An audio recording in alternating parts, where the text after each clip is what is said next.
Hey friends, and welcome back to our Bible study in the book of Genesis. Today we'll be looking at Genesis chapter 11, and Genesis chapter 11 is really broken up into two sections. The first section talks about the Tower of Babel, and the second section speaks to the beginnings of Abram's story. But before we get there, if this is your first time here, I just want to personally welcome you to the HomeGrown Ministries YouTube channel. I'm DJ. On this channel I strive to provide you with biblical wisdom and encouragement to strengthen your walk of faith. Now, I've told you over the course of several Bible studies now that the Bible is one story being told across multiple books with multiple authors over the course of thousands of years, but is still one story. And so we have to take the Bible in all of its context to really get to that deeper meaning in certain sections. And we're going to see that in both of these parts today.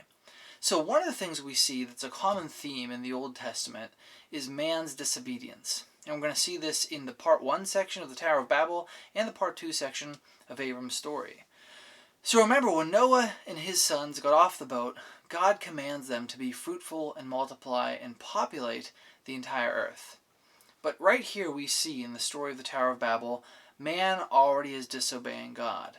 They instead decide to congregate in one location, build a tower to reach to the heavens, and make a name for themselves. See, this is a perfect example of us trying to reach heaven on our own, through our own good works. And we cannot do that. We can only get to heaven because of what God did for us through the death and resurrection of His Son, Jesus Christ. We are made righteous through Him, not through our own good works. It's faith plus nothing equals salvation. Not faith plus good works, not faith plus baptism, not faith plus communion. It's faith plus nothing. Faith plus nothing equals salvation.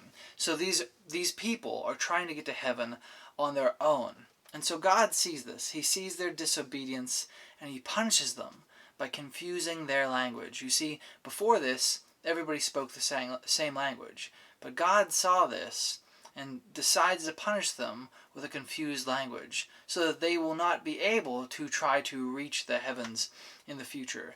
Now contrast this with Pentecost in the book of Acts. So Acts chapter 2 is the story of Pentecost, and we see God blessing the human race through the apostles by allowing people of different languages to hear the good news of the gospel spoken in their own language. So this is a complete contrast. God punishes the people of the Tower of Babel and confuses their language, but God then blesses them after the death and resurrection of His Son through Pentecost, because when the apostles are preaching, that preaching is heard in many different languages so that it can spread the good news to people of all nations. Now when we look at part 2, Abram's story here in chapter 11 is also a story of disobedience. And again, we have to take the whole Bible in its context to really see that play out. So Abram is the son of Terah, and he's also the husband of Sarai. And Sarai is actually his half-sister, but we don't find that out until Genesis chapter 20. So again, take the Bible in its full context. There, when he's speaking to Pharaoh, he's actually telling him, hey, listen, this is actually my half-sister, so I really didn't lie to you when I told her that it was my sister and not my wife. Again, we'll get there, so hold on to that. But Sarai is Abram's half-sister, so his father's daughter, but to a different woman. Now, they all lived in the land called Ur, and Abram, in the next chapter we'll see, is called by God to take his family to the land that He promised him, which is Canaan. Now, when you read this chronologically, you read chapter 11 and then chapter 12, which we'll get into next time, you would think that Abram isn't called to go to Canaan until his father dies.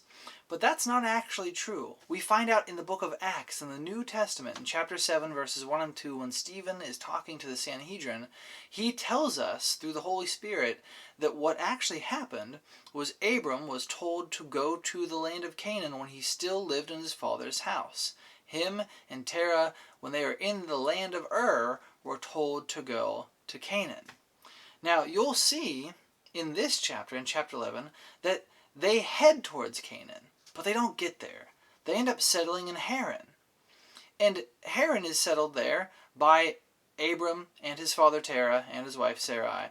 And what you find out is in chapter 12, Abram doesn't end up continuing on to the land of Canaan until his father passes away. Which makes it seem like, again, reading chapter 11 and chapter 12, it looks like Abram isn't called to go to Canaan until after his father passes away, but we find out again in Acts that he was called to go while his father was still alive, while they were living in the land of Ur. So that tells me is that Abram heard the call. He told his father, but then when they got to Haran, they decided to stay for whatever reason, whether it was his father's decision or his decision. And knowing Abram's character the way that I do, this is not in the Bible. This is just a DJism, something that I think that I'm putting into the text that isn't there, so take it for what it's worth. But I'd be willing to bet, knowing Abram, the man who says, well, that actually kind of is my sister. It's not really a lie. It's a partial truth. Probably told God when they got to Haran, this is good enough. My father wants to stay, and I really should be obedient to my father. So I could see Abram, knowing his character, being of that personality. And so once his father passes away, he is reminded of his calling to go to Canaan, to take his family to Canaan, and he goes to Canaan at that point. And we'll see this in the next chapter. It's interesting, the time in Haran, we all as Christians know it as the wasted years in Haran, because Abram makes zero progress. God calls him to go to the land of Canaan. He makes it halfway there, and then he wastes time in Haran because that's where his family stopped. And what's really interesting to think about is, think about how much blessing that he missed out on, that his family missed out on during those years when he didn't go the full way to the land of Canaan. His father, Terah, completely misses out on the blessing, doesn't even see the land that is promised to Abram and Abram's descendants because he chose to stay in Haran. So the question for you today is, what is your Haran? What are you taking right now that God is telling you to move from? Where are you staying that God is telling you to move from? If God has called you to do something, to go to a place, to do a missionary work for him, whatever it is God is calling you to do, have you stopped halfway like Abram? And if you have, why have you stopped? And what can you do to get yourself to follow God's command? You see, this is in disobedience to God. Abram was called to the land of Canaan, and Abram stopped halfway there before his father died. So what is it, guys, that you're being called to do by God that you've given up halfway through? I'd encourage you to reevaluate that. If God is calling you to do something, give him everything. Remember, Jesus is Lord of all, or not Lord at all. So give him everything. Whatever he's calling you to do, go the full distance. Finish the race strong. Alright guys, I hope you find this message valuable. If you learned something new, or if you think you saw something in chapter 11 that I didn't touch on that you'd like for others to know, please let me know in the comments below.